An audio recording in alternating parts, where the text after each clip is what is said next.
رسول اللہ صلی اللہ علیہ وسلم نے اس وقت جب آپ کے گرد صحابہ کی ایک جماعت بیٹھی ہوئی تھی فرمایا کہ مجھ سے بیعت کرو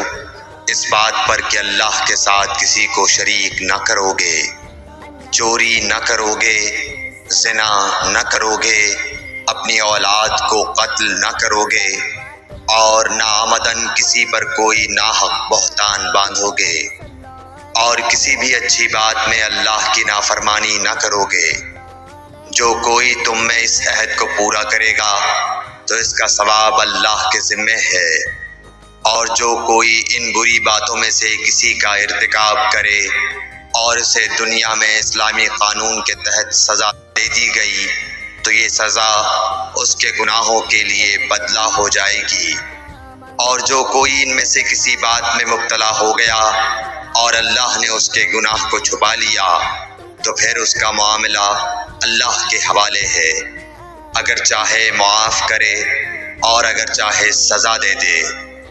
عبادہ کہتے ہیں کہ پھر ہم سب نے ان سب باتوں پر آپ صلی اللہ علیہ وسلم سے بیعت کر لی۔ صحیح بخاری